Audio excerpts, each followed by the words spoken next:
Alrighty. I think we should probably go ahead and get started. I think that there's definitely going to be people continuing to jump in as we get going, but I've dropped this link into a bunch of different places already. Previously on Burning Bridges, you can see the in the pinned tweet, we have last week's episode. So if you're listening to this in the future, you should go check that out. Last week we talked about what it means to be trusted and safe and decentralized in crypto. What happens when builders don't talk about security first mindset and build with that, and kind of how to think about trade-offs when you go one direction or another when it comes to the trust, safety, and decentralization triangle. This week we're talking about LayerZero. And first we should talk about the news from bridging, since we kind of met last. So lots been going on. Yeah, what are you talking about? Anything interesting happened lately? Well, you know, I think maybe the first thing we should talk about is maybe AnySwap, because that happened first. And then obviously the big thing that happened yesterday. Hold on, I'm grabbing a tweet for AnySwap. But the deal there is that there was a vulnerability in their token contracts that required users to revoke their authorization. Yeah. It's like, we're still at the stage where like the kinds of attacks that we're seeing on these protocols are like, you know, attacks related to like contract security risk and not attacks related to like their actual economic models. So like while this is obviously, as competitors to these projects, it's obviously like a great time for us to be able to like, you know, fling shit and say, oh, well, these models don't work. The reality is that like that could happen anywhere. You know, it could happen in a rollup contract. It could happen in the ETH2 deposit contract. It could happen just about wherever anyone has written any code. And that's part of like why building in this space is incredibly difficult, and also part of why in the past it took a lot longer for protocols to really like get to the point where they had you know, such a high amount of value under their control, is because people were generally a little bit more scared to ape, though that's changed a little bit now as more people have come into the space, and the numbers, so the numbers overall have gotten higher, so the perceived risk has gotten lower. Yeah, and that same thing applies to the Wormhole exploit. I mean, insofar as I understand how the exploit worked, there was basically just this verification step that could be bypassed just due to a bug. So whatever you think about, you know, different trust models of bridges and of chains and trust minimization, that really doesn't have to do with how this exploit happened. So it's not really the time to like gloat about the importance of trustless bridges, and things like that. There's been a lot of takes in that direction, and a lot of takes about like, oh, like this is why we shouldn't do cross-chain bridges. This is why we should only live on ETH, and it's yeah, that just doesn't really apply here. Even more ETH or L2 native things are vulnerable to this type of bug, because as you say, it's just sort of an implementation bug, and these we're still maturing on that level. So it's a time to be humble and recognize that. And yeah, I mean, in other situations where it is like the trust model that goes wrong, you know, like, I don't know, Quadriga, like maybe that's the appropriate time to sort of talk about the importance of trust minimization, but yeah, not now, not today. I gotta say, one of my favorite things to come out of the Quadriga Wonderland, all that, all the brouhaha there is the funds are with Sifu memes. I've been really enjoying that.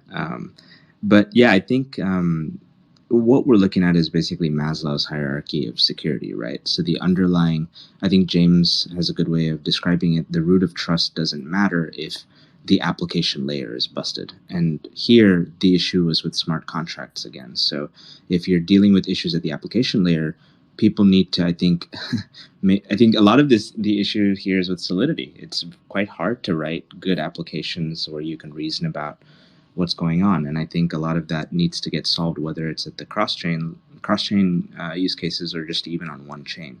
So Daniel, I think you referenced like some people were basically like, Vitalik is correct, I'm going to only stay on Ethereum now.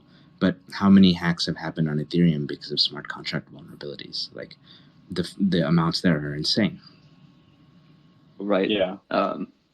Yeah. It's like this sort of thing isn't really like bullish for any one specific worldview or any one specific category. It's just bearish for the space overall, because what this means is just, in general, building this stuff is incredibly difficult. It presents massive systemic risks. And, while there are a lot of, like, I've personally talked to a lot of people who are building on top of some of these admittedly more trusted bridges, but their trust models really don't necessarily apply in cases like this. But most of those projects have said, oh, well, we're building on top of them because they're huge and now they're too big to fail. And I don't really think that's true. Like, if you look at the average hack size, it's been growing pretty steadily over the course of the last couple of years. And it won't be long before we start seeing multi-billion-dollar hacks. Yeah, I mean, the way things are going, though, it's just none of these bridge hacks that we've seen so far have actually been compromises in like the security model of, the trust model of the actual bridge. They've all been kind of programming errors. Thorchain was bad Ethereum block transaction parsing. Polynetwork was like something with dynamic dispatch in the EVM. And Wormhole was using an old, outdated precompile in the Solidity side of things. So it's just like, I think the key takeaway here is that we as, bridge builders and operators need to like focus on kind of operational security and like excellence in, programming. Wait. It turns out not the trust model. I don't think Wormhole was the Solidity issue. It was on the Solana side. Yeah, it was the Solana. Excuse me, sorry. Maybe we're jumping too deep into it, or maybe it's the right time to go into what happened. Yeah. So I think like one thing I'd like to mention, and this is, I don't want to spend too much time on this, but this is definitely like an important piece of the Solana of the Wormhole hack that I think people are a lot more cognizant of, which is that creating wrapped assets does present systemic risks, right? So while it's true that today's or yesterday's hack was not really a result of the trust model itself, it really could have been. Right, like the Solana contract was really just like spoofing the like hacked precompile was spoofing the validator set of the contract. And so if the contract had a different trust model, it wouldn't necessarily may not necessarily have had the same type of effect. So this is one of the reasons that I like Nomad, for instance, as an alternative for wrapping assets, is just that there is an explicit like 30-minute latency for doing transactions across chains, and that adds time for reacting to things like this, right? This sort of, it is entirely possible that a contract bug could exist in Nomad, but in many cases, the surface area is lower because in many cases, the protocol, if something went wrong with the protocol and you were able to like create like mint funds out of nowhere, bridging them back would actually be quite difficult.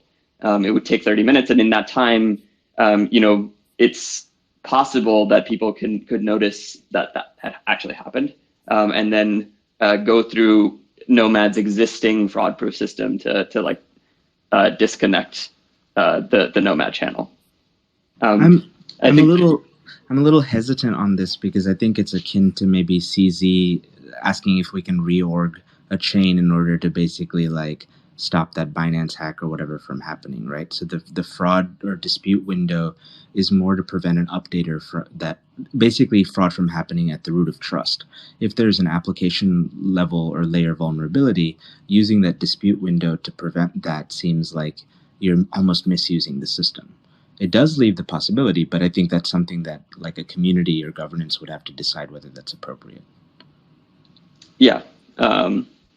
Yeah, I guess my point here is that like in general, the risks of creating synthetic or wrapped assets are far, far greater. So there's I guess like taking a step back, there's two general approaches to like interop. In the first case, you are minting an asset and you're creating basically a synthetic or wrapped version of that asset on another chain. And like the really quintessential example of this is like WBTC. And a lot of protocols kind of fall into this category. So things like Solana Wormhole, Nomad, multi-chain, et cetera, et cetera. And then the other version is the protocol itself holds liquidity through liquidity providers and then dispenses the actual canonical token on a given chain. And that canonical token, in theory, could be a native asset, though of course, in many cases, it is also itself a wrapped asset, but we can get to that later. In the first case, the token holders in perpetuity absorb the risk of the bridge, because the bridge is kind of what controls the like underlying assets that are like locked against this token. And so this presents a huge problem, because if you then go on and use that asset in DeFi, you take out loans against it, you do a bunch of other types of activities, all of those things become uncollateralized. And it can cause these systems to kind of implode. I'm actually incredibly surprised that hasn't happened on Solana. It seems like there was a little bit of like a price dip, but then there was a market correction. I think a part of that is just that like the correct mechanisms haven't really even been built to think about this yet. And so most of the trading bots are still kind of like trading, assuming that the price is steady. I think the other thing there is it was almost a too big to fail event, where Jump basically came in and said we would make people whole. And that kind of, the bank run fear goes away when a well-capitalized person is willing to come backstop the entire system, right? Yeah. Yeah, you heard it here first. # bridge bailouts. It's a new era. Yeah, we are the 99. We are the 99%. Occupy bridges. Occupy bridges. That might be a good segue into our topic of interest today, unless anybody else got anything to talk about regarding Wormhole or AnySwap. Not really. I do think like, I guess as part of the segue, I do think like it is. I would like to reiterate that it's only a matter of time before we start seeing economic attacks on these systems. Like chains get 51% attacked all the time. It's a thing. But like smaller chains that have weaker security models, this happens to all the time.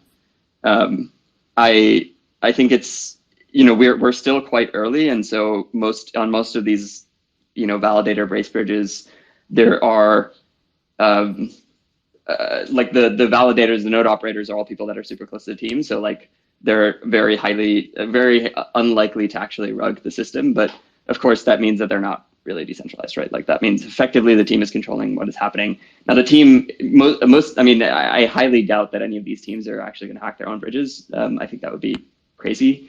But at the same time, it's not a long-term viable solution, right? It could work for like a few years to have everybody aligned and assume that they will be aligned, but it won't work in perpetuity, because eventually you want these systems to be permissionless and they will get Sybil attacked.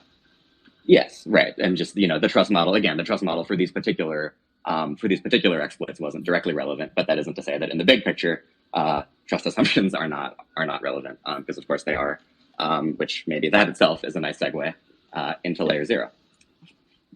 Yeah, so I pinned their introduction tweet to the space here, just for a little bit of background. LayerZero is an interop protocol that came out of stealth a couple months ago, took the bridging community by storm a little bit. They're launching here in a couple weeks, and they're just marketing heavily around solving all the problems. And maybe I'd love to pass it to Arjun or Daniel to kind of talk about LayerZero and a little bit more about like what they do and how they do it. Yeah, I guess in terms of, we can start with sort of what they're claiming. As you say, you summarize it as solving all the problems, but like more particularly, it's generalized message passing system essentially between any two chains.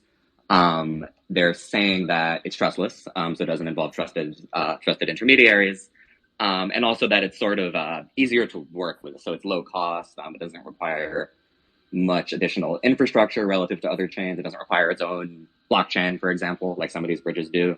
It also doesn't require sort of an intermediate token representation. If what you're doing, for example, is bridging tokens or doing some sort of DEX atomic swap thing, there's no sort of intermediate representation there. You just sort of get the thing you want.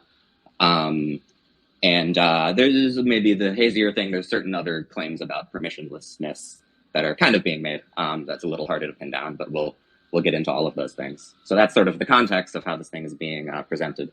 And then, yeah, we can start getting into how it works, unless I missed anything there. Nope, I think that was a really good summary. The only other thing I would add is that a part of the reason why they've gotten a lot of interest in the last couple of months is because LayerZero kind of came out of stealth a few months ago and then raised at $1 billion valuation pre-product from Sequoia. I think that made a lot of the researchers get kind of interested in like what they were doing to try to understand what is going on.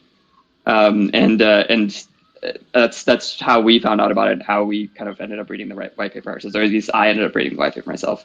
I think it's a great example of like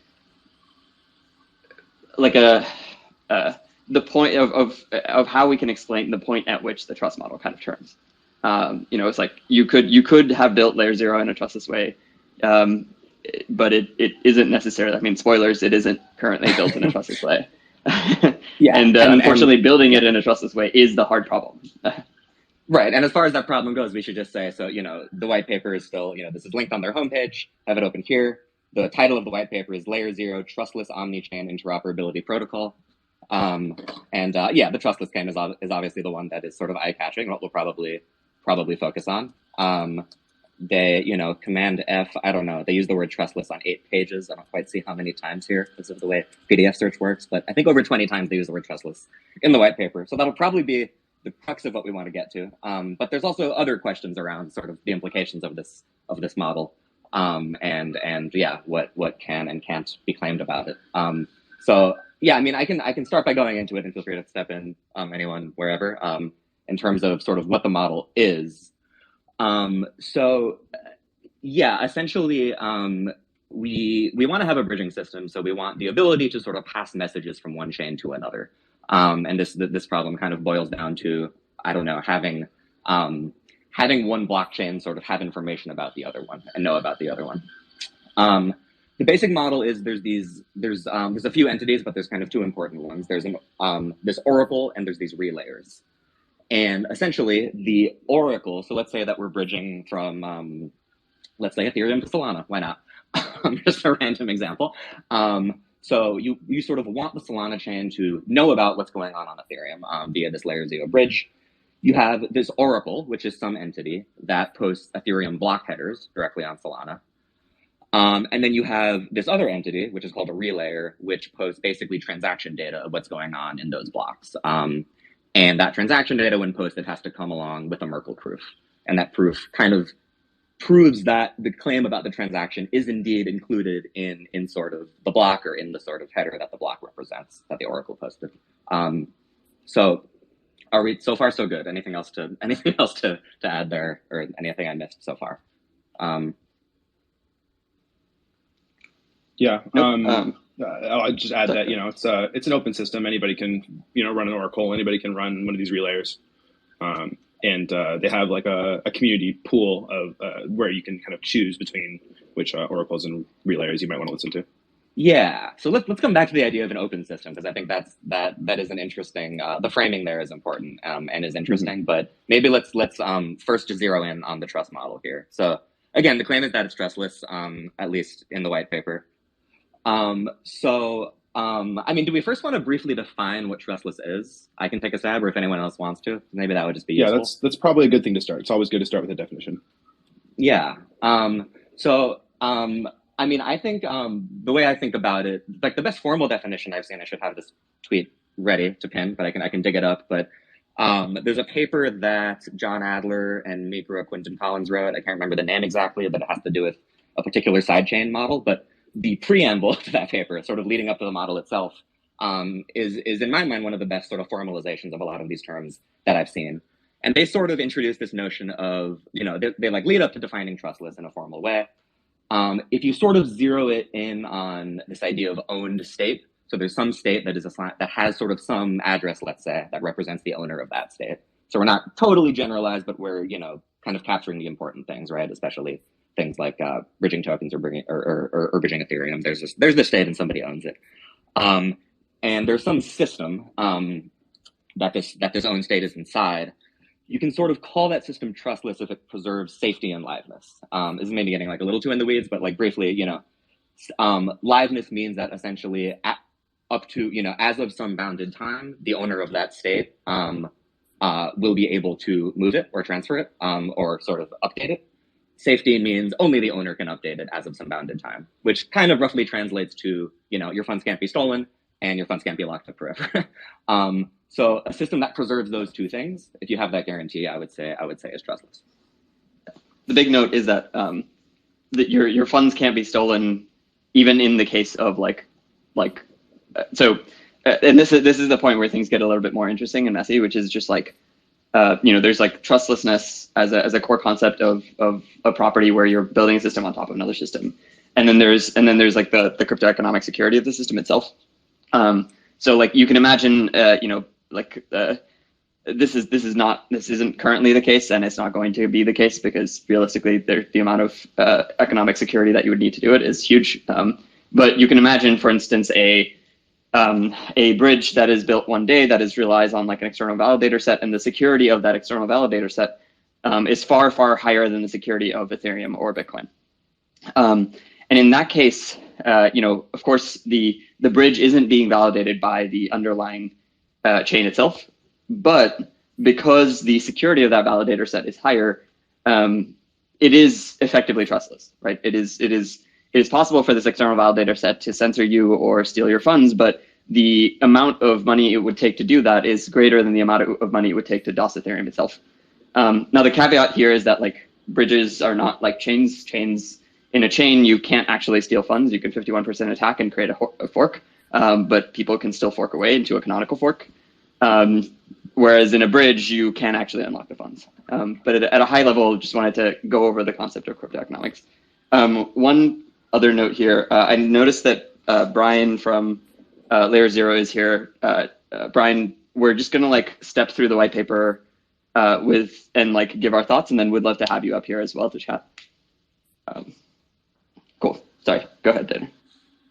Yeah. So I guess just from that we can sort of get to their notion of trustlessness. So basically, the question now is, okay, we have these two designated parties. You have an oracle. You have this oracle. You have this relayer. And again, Oracle's responsible for posting block headers, then the relayer is responsible for sort of transporting the relevant data. The question then is, who's to say that this will indeed be valid, right? Who's to say this is indeed, if it's an Ethereum to Solana LayerZero bridge, let's say, who's to say this header is indeed a valid Ethereum, represents the valid a header of a valid Ethereum block? And then, if it isn't, right, we can just include any old message in there and steal your money. And basically the model that they outline is, what they point out, which is true, is that in order for sort of something invalid to happen here, both the oracle and the relayer would have to be, well, essentially both would have to be malicious and colluding is maybe the strongest form of the statement. And we can unpack that a bit, but that's basically what it comes down to, right? The oracle would have to post an invalid block, and then the relayer would have to sort of have some access to this data, this invalid data, right? That's presumably not really available on Ethereum because it's invalid. And then again, they could post an arbitrary message. So that is the core assumption, is that there's these two entities, but if they are not colluding, then we cannot have an invalid update. And then we sort of conclude that the system is trustless. So thoughts from the panel? So one thing that we can get into the problem with that core statement. So that by the way, that assumption is written several times in the white paper.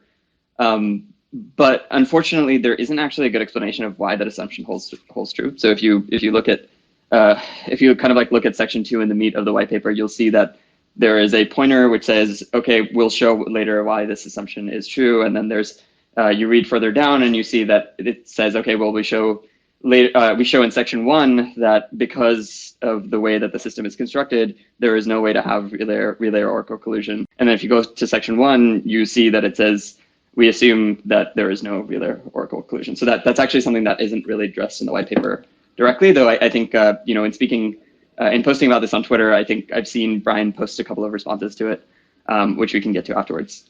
So before we jump into that, though, I would like to say there is something that I do like about the LayerZero model. So the way that this works is it's basically like a two-phase commit, right? You have this proposal that is posted by an oracle, and then you have like a verification step that happens on behalf of the relayer. In LayerZero, this is a generic. So like the verifier in this case is some external party, or it could be a set of parties, or it could be an application itself. The way that Brian has described it on Twitter a few times is that like it's really the application that kind of opts into what relayers they want to use. And I think that there's something interesting about this, because like the core property, and this is something we talked about last time, the core property that all this bridge security relies on is like, who is the verifier? And so in LayerZero, you can actually just like plug in the verifier.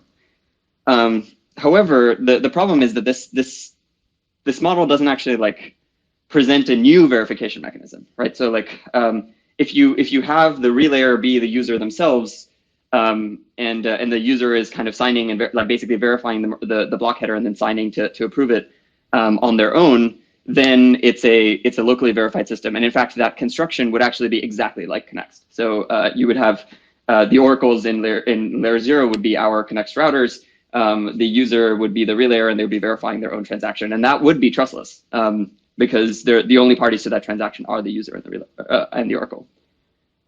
However, on the other hand, if you're using an external set of relayers, now the trust kind of relies on that external set of relayers, and it actually it presents this interesting problem where it's like, if you want to do generalized message passing, you can only make it trustless if the entity that owns the funds and data is the one that's verifying that those funds and data have been relayed across chains correctly.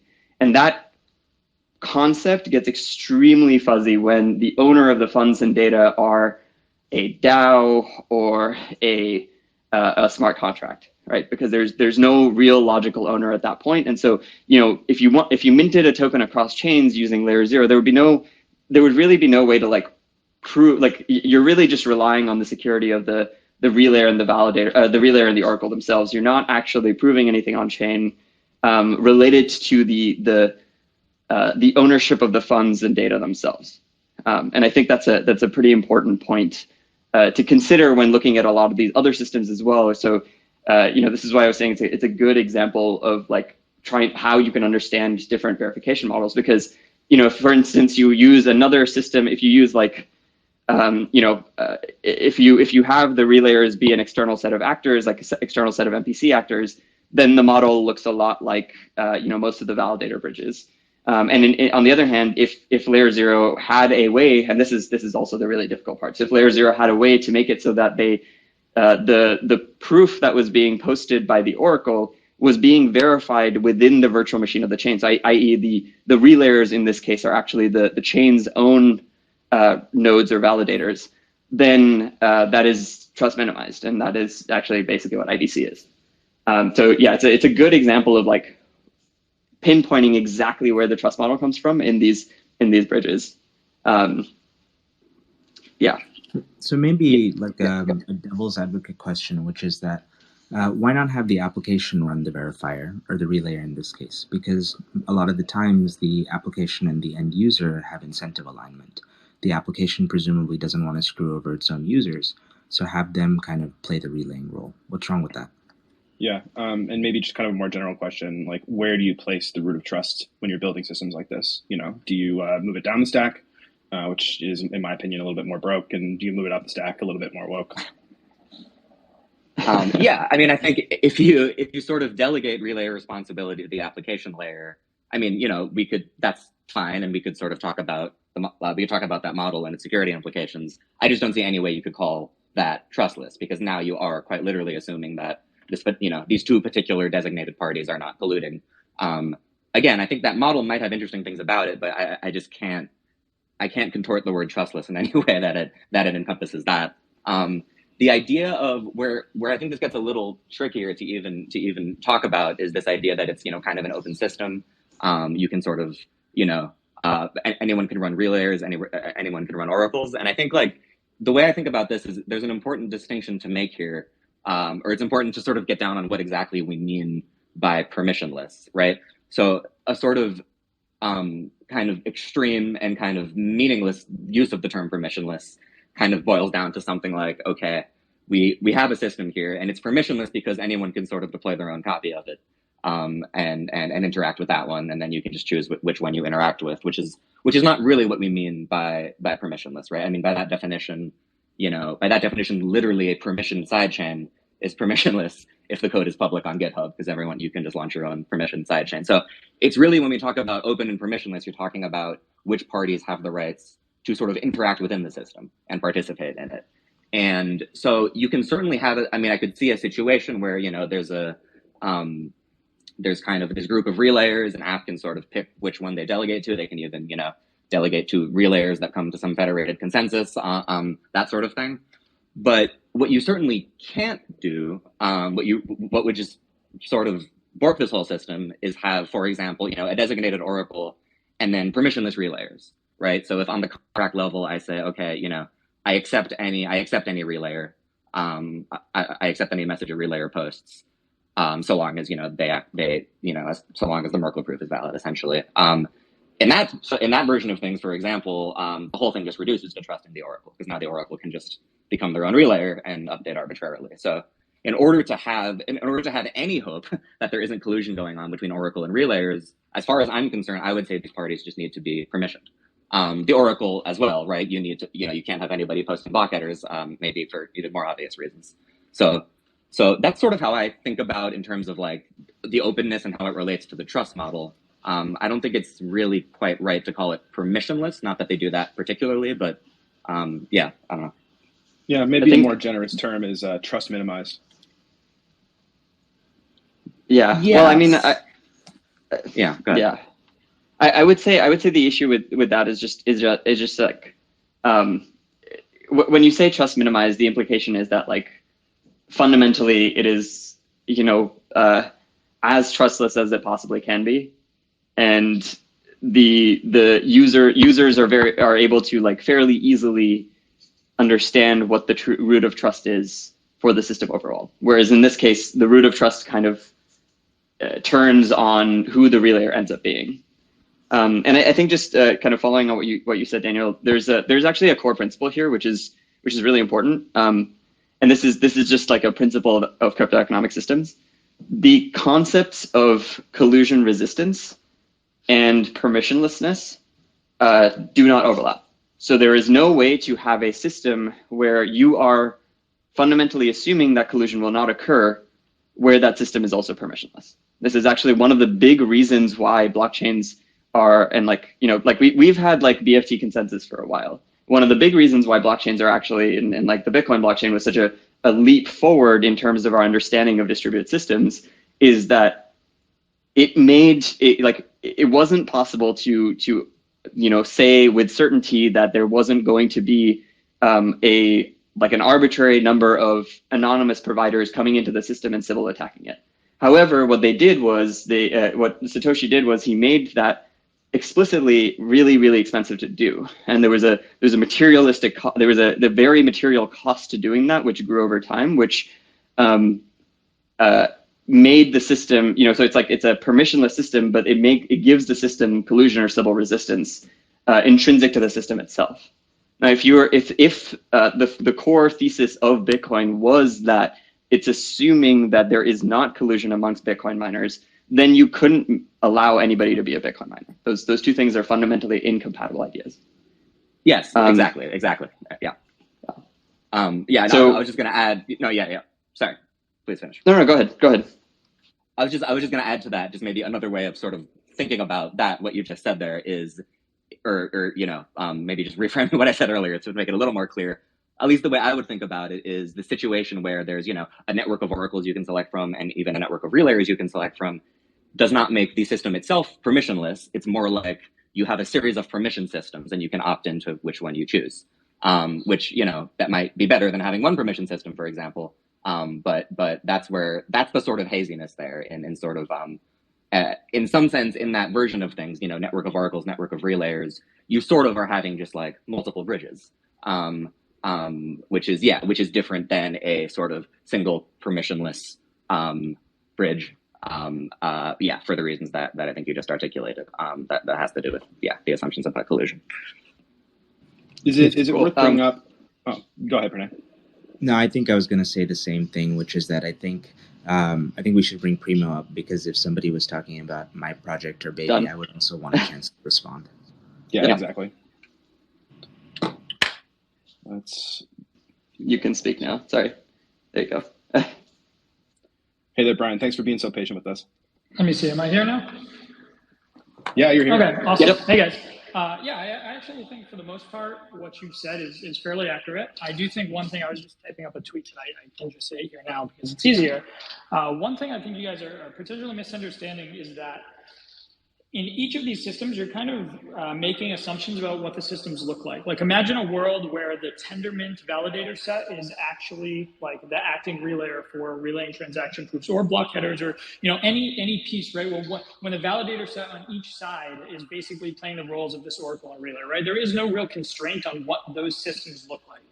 And I think that's something where right now I don't necessarily, or it seems like you're not sort of picturing that view where it's not necessarily just like, oh, 3 oracles in the sense of how we think about oracles today, or a relayer in, maybe it's a single SGX server, or maybe it's like this distributed network of nodes, but it can look like the whole point has been that we've left this as modular as humanly possible. Like an oracle is any system that takes a block header, and a relayer is any system that relays a transaction proof. And so that could be a fraud proof system, that could be a POA system from a set of validators, it could be a complete validator set. So yeah, I'll stop there for a second. Yeah, I definitely. I was just saying it's a good time to maybe just mention that LayerZero leverages the chain link network specifically around oracles, and that kind of it is one of the oracles. Yeah, 100%. I think Primo's main point is that these two actors can in the future be generalized to be other systems that have better trust models. But I think maybe the smooth brain way of interpreting what we've been talking about is less that that this is a valid model. Like I know people building on LayerZero, and it has value because it's fast and cheap and allows apps to go quickly multi-chain. I think that's a really important service, and together we're building this category. But I think the main point is misrepresenting where it is now. We're using words like trustless and permissionless, makes it seem like it's the holy grail at this moment, which I think causes a disservice to the space because users may have a misunderstanding of what they're opting into. Yeah, following up on this, so this is kind of related to what I said earlier. Like I like the LayerZero construction in that it is a generic, right? It's not, it isn't actually a bridge. It's just it is base infrastructure for message passing across chains where you can plug in an arbitrary verifier, and it's actually incredibly useful. Like this is, if LayerZero had existed as a concept, like a year ago when everybody was building bridges, I have no doubt that everyone would have just used it because it would have saved us all the trouble of having to like build custom infrastructure to go across chains. Each team ended up having to do this by themselves over and over again for no reason. However, I think that's actually the piece that's important here is that like the security model of the verifiers is not actually a core part of how LayerZero works at all, right? It's the idea is that like that security model can be anything. It could be a Tendermint validator set, in which case it looks like Stellar. It could be an MPC system, in which case it looks like multi-chain. It could be, it could be an optimistic system, in which case it looks like Nomad. But the issue that I have is that the way that it's represented currently says that it is a trustless bridge, and like it's sort of like a misnomer because it's not really a bridge. It's infrastructure for bridges, and like the trustlessness itself, the point at which it either is or isn't trustless. Sorry. Yeah, again, I don't disagree. We certainly don't represent or think about ourselves as a bridge, right? We think about it as a generalized messaging system or infrastructure for that, right? So I think the trust properties come down to the application building on top of it and sort of how they assign that oracle and relayer. So how they assign those, like the chains themselves are, they're atomic in state. Like you have to be able to pass state. Every system works around like passing state one way or another. And I think each application sort of leverages properties and can represent those properties out. I don't try to make claims on what people will do because I think the difference between verifying on chain B that's like you own a copper sword on chain A is just a very different undertaking than like transferring $100 million, right? These are different things that have different needs. So the way those systems work, the way they sort of manage those trust properties, we push, like the goal is to push that to application layer, to move it up the stack, to have it be as modular as possible. If I may chime in, we have Vaibhav and folks from Mover here, and I think like they've also kind of identified the same thing, which is that the application should get to decide the channel security that is acceptable for their use case. But again, Brian, I would like to ask you the bigger question around when we're hearing you speak here, it's very nuanced, and you're making valid points around where the trust model is and which part of the stack it lies in. The question I think from my side is the representation of it in the public sphere as trustless. That's what's concerning, because we need to educate people on what they're opting into, and it's much more nuanced than the marketing makes it look like. Sorry, so it's me to talk again. Again, I can, I guess, take that as totally valid feedback. I think the goal is it can be as trustless of a system as people design around it. Arjun's right in that it's infrastructure. So maybe the messaging is wrong there. Maybe that needs to be like moved or adjusted. But I think the goal is that, as he said, like almost any existing system, almost any trust model that exists today in bridging, you can recreate across LayerZero, right? And so if you think any of those are, fit your description of trustlessness, then the same basically can be done here. But again, it all lives at the application layer. It doesn't live at the LayerZero layer. Yeah, and sorry, go ahead, Arjun. No, go ahead, sorry. I was just going to say, and like, I take your point that, these entities, which have these roles that are designated to them, could be arbitrarily swapped in, right? So it doesn't have to be a centralized party. It could be, as you say, it could be some other consensus mechanism. I guess not to belabor the point, but again, the framing of sort of LayerZero itself inheriting whatever that sort of level of trustlessness or permissionless is.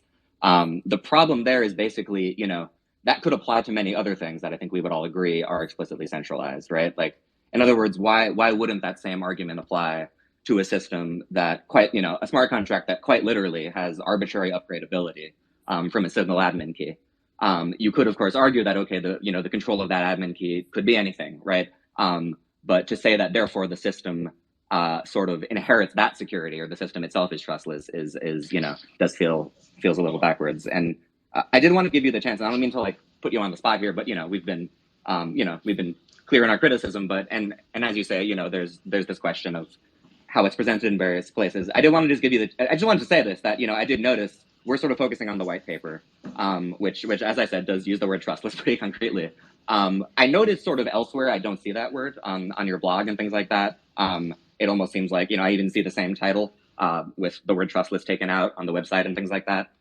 So yeah, again, I don't mean to put you on the spot, and if this is like a marketing or business question you don't want to address now, that's fine. But I just wanted to I was just wondering if there is some sort of shift going on, and if you guys are thinking internally about how you present it. I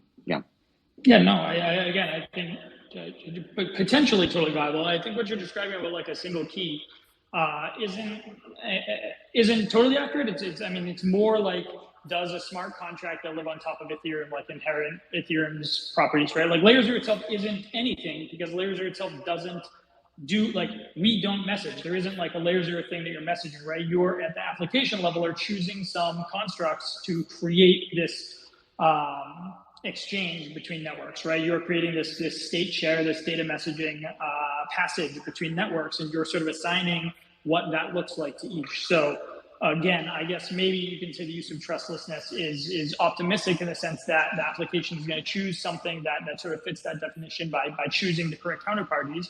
But again, we do think there are lots of applications who don't necessarily care about that, will choose lesser priorities. And I think ultimately, like, I've tried to be as explicit as possible in how I lay out my Twitter threads and how I talk about everything, and that all of this ultimately is a decision that rests at the application layer. And like you move from basically one systemic pool of risk to like narrow bands of application specific risk, and that application specific risk lives at what the application chooses. Ultimately, every application has its own security properties. Many of them will share this sort of band of risk. So maybe that sort of shared risk is, maybe it's Chainlink as an Oracle, and it's, big relayer A, whether that's, some big application like Aave, or whether that's some big entity like Coinbase. Like, yeah, there's probably lots of small applications who say, hey, I'll opt into that band of security. I'm basically willing to undergo that. But then again, you may have things that look completely different, where you start looking like, again, where it's more like the entire validator set of a network now is the one passing this sort of state data for that entire network, right? So you're inheriting the properties of that network when dealing with that network in any manner. But again, I think it's important to make it very clear that all of that lives at the application layer, and we don't have any control over that. I cannot make any claim over the level of, over the trust level of any individual application. It's basically which band they assign themselves to and the properties of that. I think this is quite, Arjun, is it okay if I make a quick point? Yeah, go ahead. I think this is actually a really cool topic to talk about because it highlights the kind of shift from monolithic channels where all applications are coupled to the same interop channel to this idea that applications can be more custom or fine with the channel securities that they choose. So, for example, with IBC, every application in Cosmos kind of relies on the IBC channel security, which, Primo, to your point, you may be arguing that that's kind of heavy-handed. Like, why is the entire system subsidizing a header relay if you're a gaming app that is like transporting high-frequency, low-value packets? It's not really, you don't need that much security, right? Like you in the conventional world, you may want to use UDP instead of TCP because UDP is much lighter. But the industry is frankly not yet there to be able to talk about it at this level. Like this is quite inside baseball for people who spend their entire day working on interoperability. And most people are just now kind of understanding that bridges are one application that are built on top of generalized interoperability channels. And so the challenge for me is when, for example, with Nomad, we're very clear that the trade-off in the channel that we make is with latency. We try and minimize trust, but it has a very real trade-off of having to introduce this dispute window where fraud proofs can be settled. And so when we're having these nuanced conversations, and then I hear, oh, well, why don't you use LayerZero? It solves the trilemma. Everything works perfectly. It gives me like flashbacks to the EOS days where it's like, in the scalability trilemma, people were saying, oh, we've solved everything. We're fast, we're cheap, we're decentralized. And if you've been working in the protocol space for a while, you know that there are invariants here, and it's hard to solve things without pushing something else out. And so maybe the ask or the conversation here is happy to chat more around this like application-specific channel tech, but can we be more nuanced when we're doing it, when we're educating the public and kind of trying to move the industry forward so they make good decisions? Otherwise, you're encouraging people to take risks that they're not aware of. So I'd like to make a couple of quick points here. And I think one of them is going to be a really interesting discussion because it may actually be controversial even amongst the co-hosts right now. So the first point is that just kind of like following on what Pranay said, like the fundamental innovation that is missing right now with bridges is basically figuring out how to actually create new verifier models that give us better trade-offs, right? So that we're not necessarily having to trade off trust minimization in order to have a good experience and be deployed everywhere. That is like fundamentally that is where the whole space is in terms of bridging. And so it's important to kind of like mention that like LayerZero is only ever going to be as good as the best possible verifier that you could plug into it for a given set of chains or a given application. But I think this brings me to the second point, which is I'm actually going to push back on the concept that applications should be responsible for their own security. And my rationale here is twofold. First is the vast majority of application developers have no idea how to evaluate the security of these systems. And I think I don't think that that's going to change because I think we still have a very large number. We still have yet to kind of like cross the chasm into the mainstream set of developers that will be entering the space in the next few years. And those people are going to be even less knowledgeable about the trust trade-offs and about crypto economics in general to be able to make fair evaluations of these criteria. And the reason that this is a problem is that in the LayerZero model, the user and the whole idea behind blockchains is that you want to remove the trust between the user and any set of intermediary parties, so that the user now only needs to trust the chain. And chains have a very easily verifiable trust model. It's fairly easy to understand where their security comes from, and it's fairly difficult to attack them. And so the core thesis is that this is why building applications on blockchains is so much easier, and why they can be so much more composable is because they all inherit the same security risk, right? You build a set of DeFi projects on top of Ethereum. The risks that they contain are like the economic risks of their protocols, but they don't add trust vectors, and so it allows us to like build up, these really heavily composable systems that are that don't have like potential trust weaknesses at their core, since they're all relying on the same trust model. In the LayerZero case, you're explicitly saying that the application is responsible for doing this. So this means that the user must now trust the application layer itself directly. Now, while it's true that even in with existing applications, the dApp could just like very well ship a version of the front end that like steals the user's funds, and that is certainly a point of trust. However, in general, you can pretty clearly and coherently point to the application's security model, because it's fairly easy to understand that, like, if you're just interacting with the contracts directly, and if you're technical, you know exactly how that system is going to work, because you can see exactly how the code works. And that's the big problem here, is that, like, I think that this introduces an additional assumption for the user, which is that they trust the application. And in many cases, it could be many nested applications where the user doesn't even know that that's happening. They trust that these nested applications have chosen the users, like basically an acceptable trust model for the users correctly. And that, I think, largely what we've seen is that users are not really going to be able to like ascertain whether that's true. And they're just going to kind of ape into stuff. And if one of these, something at the base layer of one of these systems that is using LayerZero ends up getting, economically attacked because it was relying on, a Tendermint validator set, and that Tendermint validator set was corrupted. It's going to be extremely unclear to users what actually broke, and it presents this like massive inherent security risk to any project that builds on top of projects that are building on top of LayerZero.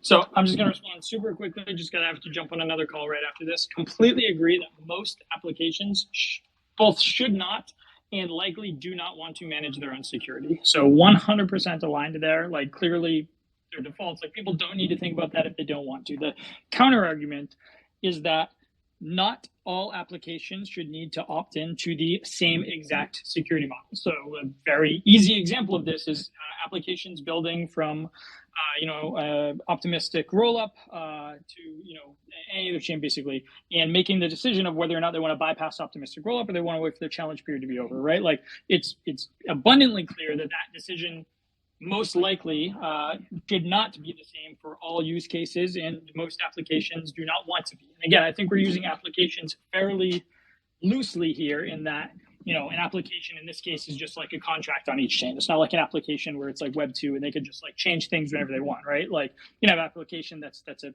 single contract that lives on each chain that does one specific function, in the same way that you were saying, had this existed, a year and a half ago, as you were writing the Connect stuff, like, you could have built Connect into this structure. The whole point is sort of modularity. So the whole point, but I also do agree with you that it will be problematic in time as this gets abstracted away, as some of these sort of primitives are built, and then people build on top of those primitives, and other people sort of compose those applications. Well, like, do the third layer or like fourth layer user sort of understand that what they're actually inheriting in the cross-chain portion of this is the underlying sort of security model of the primitives, not necessarily like layer 3 or layer 2 on the application layer.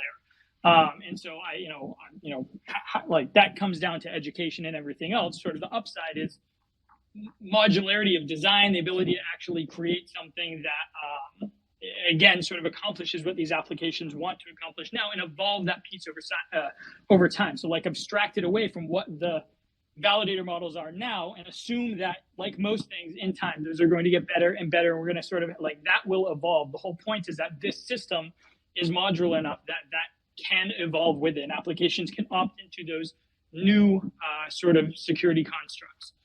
So I do have to jump. I want to say it was actually great. I super enjoyed having you guys here chatting about this stuff, and would love to do this anytime. So thank you all. Yeah, thank you, Brian. Thanks for joining. Really, really great of you to kind of come up here and address some of our comments in a constructive way. We're really kind of pleased that, to have you on. We're kind of wrapping it up likewise. here. It's the top of the hour, but I'd love to pass it over to everybody else for some, one final word before we bounce. I can go, since I can just follow up on Brian's comment. So I definitely like the idea of modularity and interoperability. We've actually been pushing this kind of messaging ourselves, like basically the creation of a modular interoperability stack, where you leverage different interoperability systems on top of one another, working in tandem to be able to like offset some of the trade-offs of any single given system. So like, the example that we're running with right now is like, you have NXTP, which is a protocol for sending transactions trustlessly across chains, and it's specifically geared towards like, like transfers that where like a user, like you have some sort of like verifiable owner, and so it's like a user or a multisig or something like that that is making a transfer across chains that is capable of verifying that they did that transfer correctly. And then you have a system like Nomad, which is a higher latency, more generalized communication method that allows you to do more like sophisticated things, like minting a token across chains, like creating a synthetic asset across chains, or like any kind of like arbitrary operation that could exist. So like you could think of a complex example would be like a DAO updating the state of some set of global variables on a different chain. And that can only happen with a trust minimized generalized communication layer.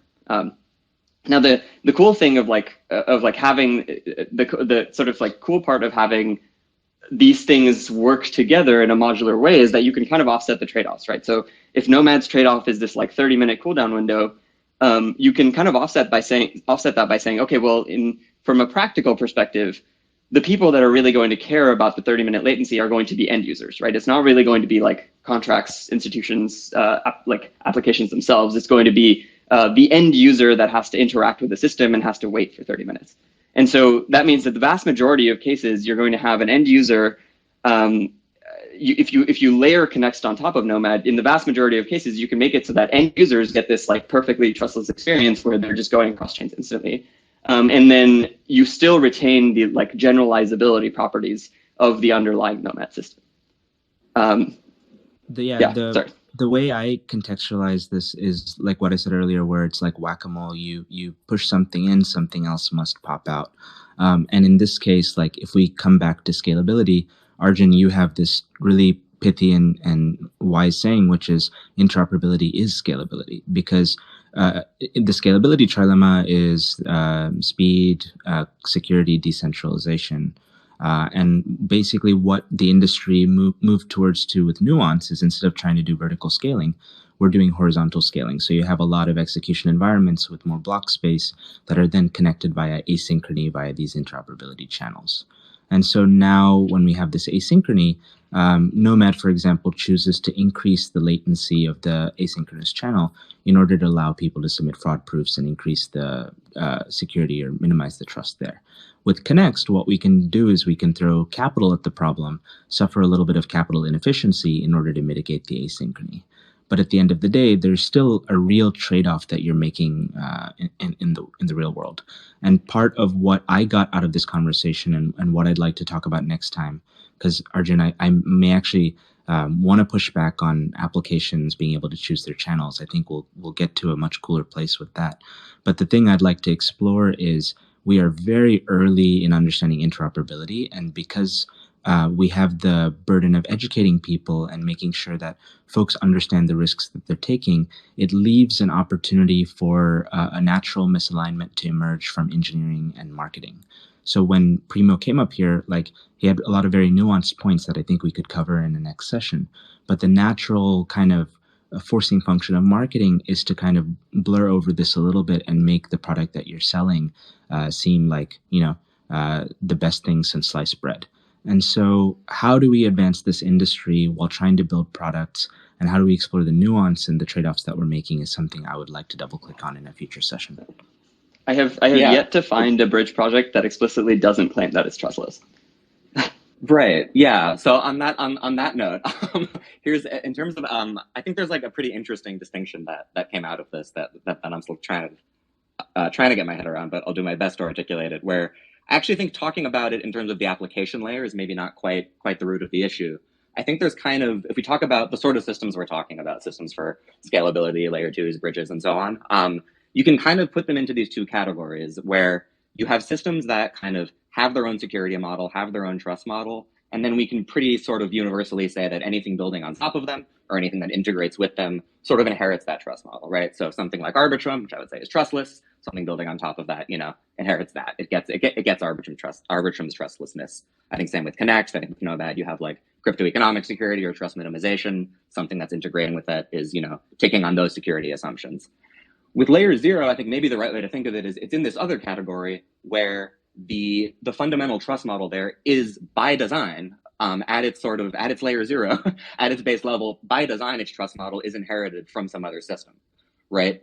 And I agree with, I think, a few of us said, including Arjun, that is potentially very useful infrastructure as sort of kind of a message passing layer, as sort of just like a universal interface that chains can use. But the fact that it's in this other category where it doesn't, it's more like it's, I guess to be generous, you could say it's trust agnostic or something like that. That might be useful, but it's just it's just very, very not right to say that it itself is trustless. So I think we sort of don't quite have the language for this yet, but I would try to figure out some name for that category of systems. It's more like infrastructure or something like that inherit trust. Put LayerZero in there, and then I think it's fine. But yeah, you just really shouldn't be calling it trustless. I think the core of it is going to end up, and this is, I'm sure this is a part of the reason why it's like,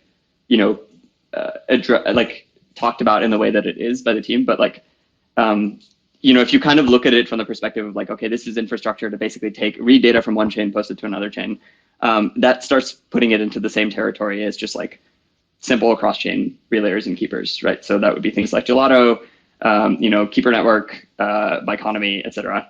And that isn't necessarily the category that LayerZero wants to be put into, but that is certainly like a part of the consequence of this is that like if the whole point of like building a bridging system is to introduce a trust, a type of trust model that allows you to do certain sorts of things, externalizing that means that you are now, it's your infrastructure for bridges, which is definitely an important thing, and it's definitely like an important piece of like the puzzle, but it's not necessarily the bridge itself. Yeah. Go ahead, Connor. Yeah, so thanks for sticking with us. For those of you that are still here and listening, just wanted to point out the pinned tweet. If you have anything you'd love to hear for the next episode or subsequent episodes of Burning Bridges, definitely give us your suggestions. We're kind of excited to hear what the audience is interested in hearing about. We're probably going to schedule the next session 2 weeks from today, which I think is the 17th. Some of us will be in Denver, so it might be a special Burning Bridges in Denver episode. If you're going to be in Denver, hit us up. Love to hang out. Thank you so much. And again, Brian's not here, but props to Brian for being so gracious with our criticism. Yeah, definitely appreciate that. Cool. Yeah, thank you, everybody. Just a quick operational note. So we the Burning Bridges session 1 is recorded and is being uploaded to YouTube right now. Actually doing it at the moment. And then session 2 has also been recorded, and so we'll be editing that and putting that up within the next couple of days. So I'll drop the link on Twitter as well. Have a good week, and we'll see you next time, everybody. Cool. Take care, y'all.